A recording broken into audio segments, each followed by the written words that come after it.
Hey everyone, welcome back to ARTAN'S. Today we'll learn 5 useful idioms that help you sound more natural like a native speaker. I will show you a conversation where one person is new to English and the other is fluent. After each idiom, I will explain what it means. So let's dive in. Hey, I have been putting off talking to my boss about the mistake I made.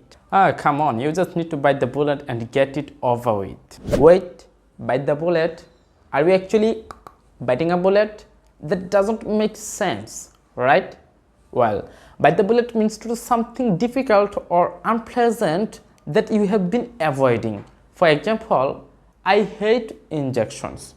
I hate injections, but I had to bite the bullet and get the vaccine, right?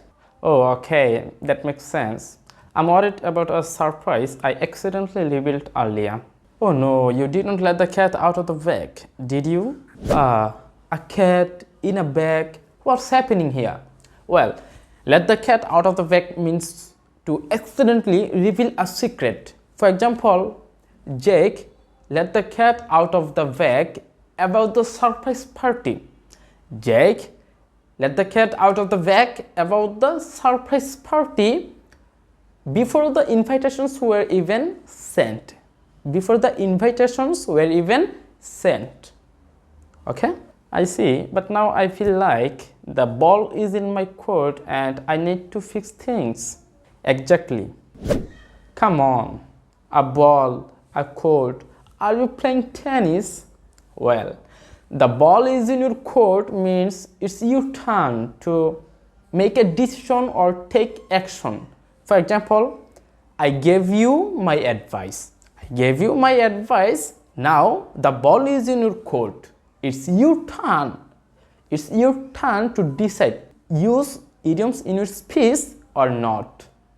Okay? That's helpful, but honestly, I have been staying up so late working on this project. I have been burning the midnight oil. Yeah, sounds like it.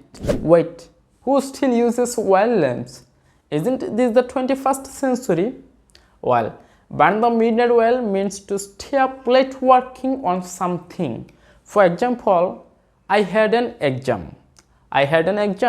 So I burnt the midnight oil starting all night. Okay? I have been trying for hours, but I might just throw in the towel and ask for help. That's okay. Sometimes asking for help is the best choice. Wait, throw in a towel? Are you doing laundry or something? Well, throwing the towel means to give up or stop trying. For example, I tried to fix my laptop. After 3 hours, I threw in the towel and called a technician. So today we learned bite the bullet, do something difficult you have been avoiding. Let the cat out of the bag, accidentally reveal a secret. The ball is in your court. It's your turn to decide or act. Burn the midnight oil. Stay up late working. Throw in the towel. Give up or stop trying. So try using these idioms in your daily life conversations. The more you practice, the more you improve. So that's it for today's video. If you found this video helpful, don't forget like, comment, share and subscribe my channel. See ya in the next video.